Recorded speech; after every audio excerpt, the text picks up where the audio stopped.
गेल रही कल होटल में दाग लगल छोट होटल में केना की सब कल को छौरी छौरा तोरा लोटल में गेल रही कल होटल में दाग लगल छोट होटल में केना की सब कल को छौरी छौरा तोरा लोटल में आगा पीछा ऊपर नीचा सब रो बढ़िया ललकर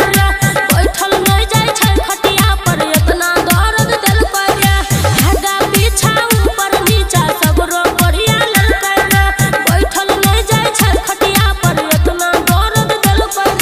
गेल रही कल होटल में दाग लगल छोट होटल में केना की सब कल को छौरी छौरा तोरा लोटल में आगा पीछा ऊपर नीचा सब रो बढ़िया ललकर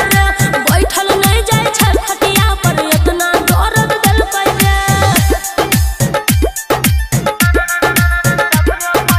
DJ Vikas Matiyar Kala Sitamarhi. Ganpati recording studio Bhawanipur. झिट झट में जाय रही बुलेट पे छौरी बैठ के मजा ले रही छौरा से छौरी खूबे साइट के गे बढ़ला करे छ चुप ना जे घटना मुँह चटना कल कई अभी तक दुखावे छै जितने मजा आवे रहै उतने दर्द बुझावे छै हमरो मूड तोरे प्यारा हो दसरे रेंज सटल कगे आगा पीछा ऊपर नीचा सब रो बढ़िया ललकर बैठल नहीं जाय छै खटिया पर इतना दर्द दिल पर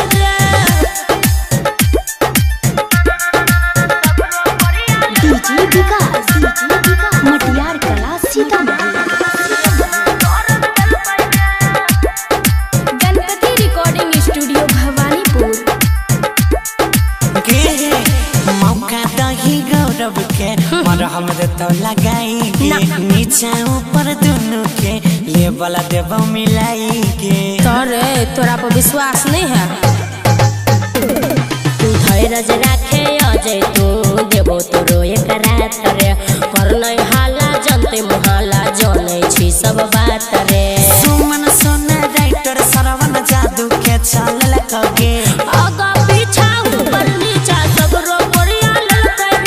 बैठल नहीं जाय छै खटिया पर इतना दर्द दिल पर मिक्स बाय अजय स्टार।